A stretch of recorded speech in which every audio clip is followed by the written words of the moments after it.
कर्नाटक की राजनीति में एक बार फिर बीजेपी सरकार के लिए बड़ा एम्बैरसमेंट सामने आया है। दरअसल कर्नाटक हाईकोर्ट के जज जस्टिस एचपी संदेश ने आरोप लगाया है कि उन्हें ट्रांसफर की धमकी दी गई थी। पूरा मामला पीएसआई घोटाले का है, जिसके मुख्य आरोपी के तौर पर एडीजीपी का नाम सामने आने पर उन्हें ट्रांसफर की धमकी दी गई है। जस्टिस संदेश ने यह खुलासा उस वक्त किया जब ये पूर्व तहसीलदार महेश पीएस की बेल की सुनवाई कर रहे थे।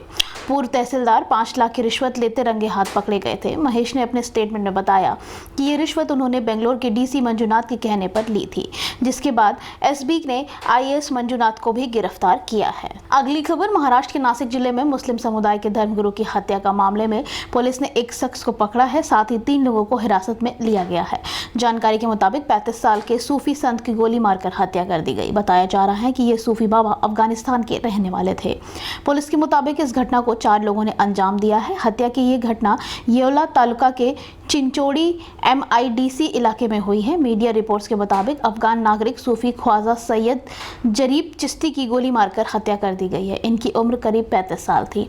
पुलिस हत्यारों की तलाश में जुटी है। महाराष्ट्र के नासिक जिले में अफगानिस्तान में के रहने वाले सूफी संत को गोली मारकर हत्या कर दी गई। हालांकि अभी तक हत्या की वजह सामने नहीं आई है। अगली खबर, ख्वाजा गरीब नवाज की दरगाह के खादिम सलमान चिश्ती को अजमेर पुलिस ने भड़काऊ पोस्ट सोशल मीडिया पर अपलोड करने के मामले में गिरफ्तार किया है।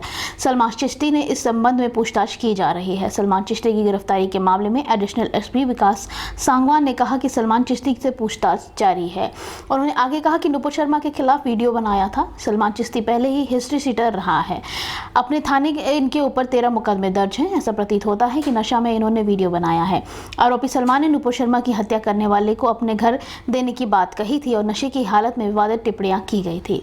इस संबंध में अजमेर की दरगाह थाना पुलिस ने मुकदमा दर्ज करते हुए 3 टीम मेंबर बनाकर आरोपी सलमान चिश्ती के घर के साथ ही अलग अलग स्थानों पर दबिश देना शुरू किया था। अगली खबर, महाराष्ट्र के मुख्यमंत्री एकनाथ शिंदे ने पूर्व सीएम उद्धव ठाकरे और MVA सरकार पर बड़ा हमला किया है। एकनाथ शिंदे ने कहा, जब भी कभी हिंदुत्व का मुद्दा, दाऊद इब्राहिम का मामला या मुंबई ब्लास्ट समेत अन्य कई मुद्दे आए हैं, महाविकास आघाड़ी सरकार फैसले लेने में फेल रही। एकनाथ शिंदे ने कहा कि ये सरकार कोई निर्णय नहीं ले पा रही थी। वहीं सरकार ने गठन को लेकर एकनाथ शिंदे ने कहा कि हम किसी प्रकार का कोई गैर कानूनी काम नहीं कर रहे हैं, हम कानून और नियमों के तहत ही काम कर रहे हैं। उन्होंने कहा, पिछली सरकार के दौरान हम काम नहीं कर पा रहे थे, फंड भी बहुत कमी थी। हम अपनी सभी मसलों के बारे में वरिष्ठ लोगों से बात की है, लेकिन हमें सफलता नहीं मिली, जिसके बाद हमारे 40 से 50 विधायकों ने आखिरकार ये कदम उठाया था। अगली खबर, हिमाचल के कुल्लू के मणिकर्ण घाट के चोज इलाके में सुबह 5 बजे करीब बादल फट गया। बादल फटने से कई घरों में और कैंपिंग साइट्स को भारी नुकसान का सामना करना पड़ा है। मेरी जानकारी के अनुसार कुल्लू में रात से ही बारिश हो रही थी। ऐसे में सुबह के समय चोज नाले के बाद बादल फट गया, जिसे अभी तक किसी से हताहत होने की खबर नहीं आई है। बता दें कि बादल फटने के कारण नाले के साथ लगते घरों को भी अच्छा खासा नुकसान पहुंचा है।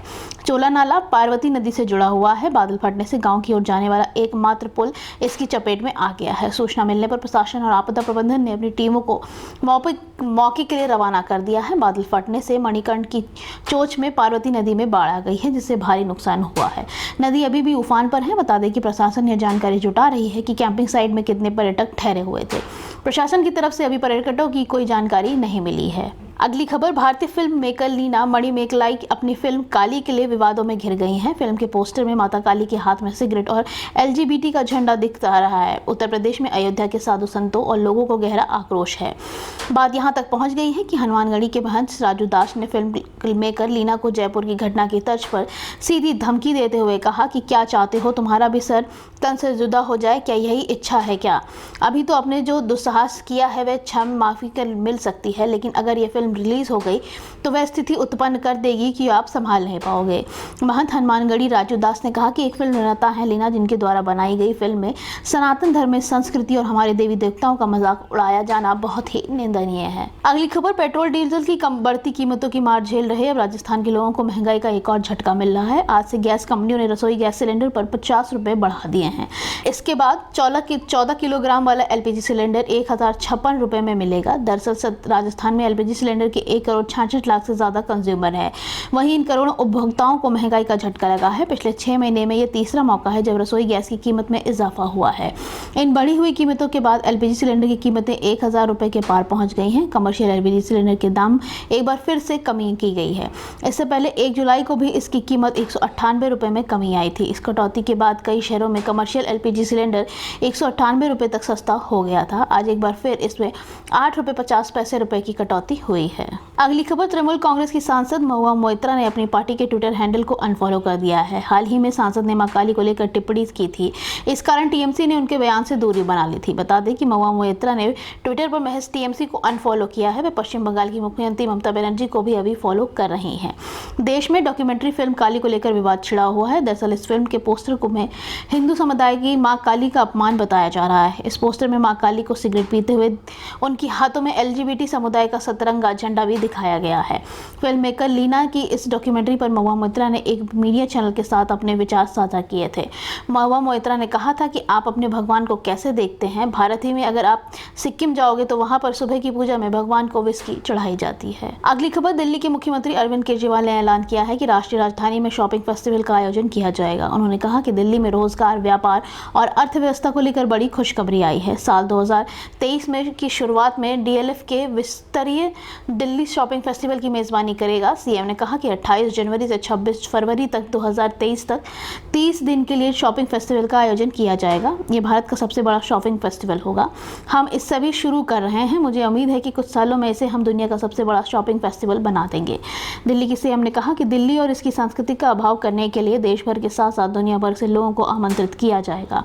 ये खरीदारी का एक अनूठा अनुभव होगा। भारी छूट की पेशकश की जाएगी। पूरी दिल्ली को सजाया जाएगा। प्रदर्शनियां भी आयोजित होंगी। अगली खबर, पाकिस्तान के पूर्व पीएम इमरान खान ने शहबाज शरीफ सरकार पर जमकर हमला बोला और कहा कि इन लोगों के शासन में देश बांग्लादेश तक से बिछड़ गया है। उन्होंने कहा कि मेरे खिलाफ साजिशें रची गई हैं और मुझे सत्ता से बेदखल कर दिया गया है। यह फासीवाद सरकार है और इसमें अलग अलग किरदारों वाले लोग शामिल हैं। उन्होंने कहा, मैं चुप हूं क्योंकि कौम और मुल्क का नुकसान नहीं चाहता। मुझे सब कुछ पता है कि किसने क्या किया है। मैंने एक वीडियो बनाकर सुरक्षित रखा है कि अगर मुझे कुछ होता है तो लोगों को पता चल जाए कि सच्चाई क्या है, कौन कौन किरदार शामिल है और किसने क्या क्या किया, सब लोगों को पता चले। मैं अभी मजबूर हूँ इसलिए बोल रहा हूँ, लेकिन बोलूंगा। अगली खबर, उत्तर प्रदेश के राज्य कर्मचारियों में हाहाकार मचा हुआ है। यूपी की योगी सरकार सरकारी विभागों में कार्यरत 50 साल से अधिक उम्र वालों को जबरन रिटायर करने जा रही है। ऐसे कर्मचारी जो भ्रष्टाचार, गंभीर बीमारी, काम न करने वाले और जांच में फंसे हैं, उनकी अनिवार्य रिटायरमेंट पर 31 जुलाई तक फैसला करना अनिवार्य कर दिया गया है। इसकी जानकारी 15 अगस्त तक कार्मिक विभाग को दे देनी होगी। आपको बता दें कि यूपी में कर्मचारी 60 साल की उम्र पूरी होने पर रिटायर किए जाते हैं।